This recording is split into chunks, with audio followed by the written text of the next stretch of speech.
ఇది దాదాపు 10 సంవత్సరాల ప్రారంభోత్సవం జరిగింది. 2016 ఆ సంవత్సరంలో ఇది ప్రారంభమైంది.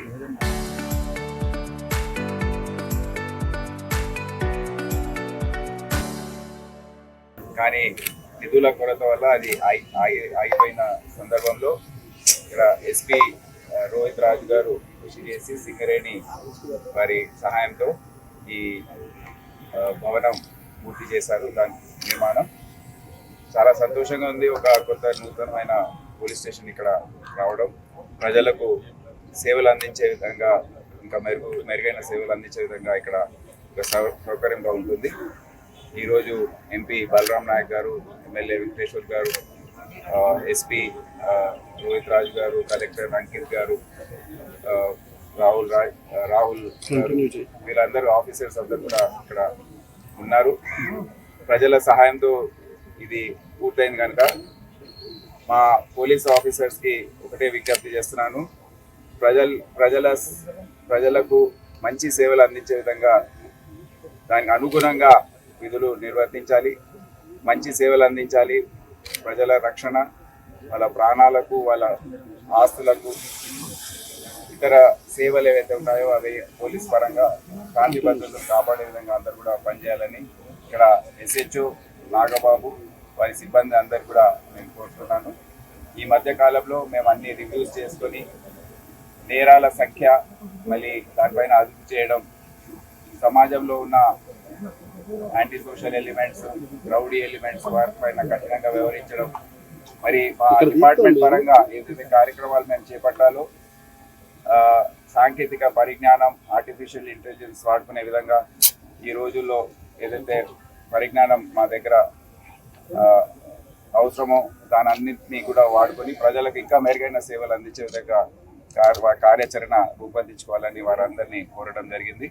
సో ఇక్కడ ప్రజలందరికీ కృతజ్ఞతలు, శుభాకాంక్షలు తెలియజేస్తున్నాను. ఈ పోలీస్ స్టేషన్ రావడంతో పోలీస్ వారికి ఇంకా మంచి సౌకర్యాలు అందించే విధంగా ఉన్నాయని వారందరికీ నా నమస్కారం. సార్, భద్రాద్రి కొత్త ఉమ్మడి ఖమ్మం జిల్లా గంజాయి అక్రమ రవాణాకి కేంద్రంగా మారింది. దీన్ని ఏ విధంగా మీరు అడ్డుకట్ట వేసే అవకాశం ఉంది? ఇప్పుడు రాష్ట్ర వ్యాప్తంగా కూడా మాదక ద్రవ్యాల సమస్య అనేది చాలా తీవ్రంగా మేము పరిగణిస్తున్నాము.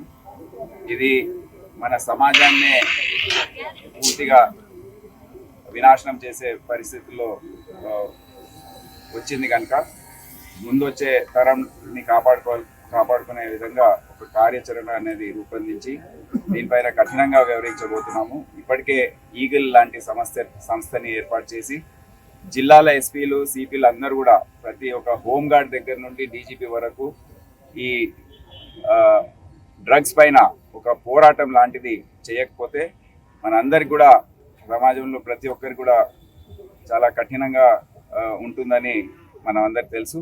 మన యువకులు వచ్చే తరం ఏదైతే ఉందో వారికి కూడా దానికి బానిసలు కాకుండా చర్యలు చాలా తీసుకోవాలి. ఇప్పుడు దాదాపు 30 సంవత్సరాల పాటు మనము నక్సలైట్లు, మావోయిస్టులు ఇటువంటి సమస్య పైన దృష్టి పెట్టి దాన్ని అదుపు చేసాం, పూర్తిగా సమాజంలో లేని విధంగా చేసాము. ఇప్పుడు మనకి కొత్త సమస్యలు ఈ మాదక ద్రవ్యాలే కాదు, దాని తర్వాత సైబర్ క్రైమ్స్, ట్రాఫిక్ సమస్యలు, యాక్సిడెంట్స్ హైవేస్ పైన, ఇవన్నీ కూడా దాని పైన దృష్టి సారించే అవసరం ఉంది. ఎవరైతే పెడ్లర్లు ఉన్నారో, ట్రాన్స్పోర్టర్స్ ఉన్నారో, ఎవరైతే గంజా పెంచుతున్నారో వారిపైన తీవ్రవాదుల కన్నా ఎక్కువ వారిని మేము పరిగణించి వారిపైన కఠినంగా వివరించే అవకాశం ఉంది వచ్చే రోజు.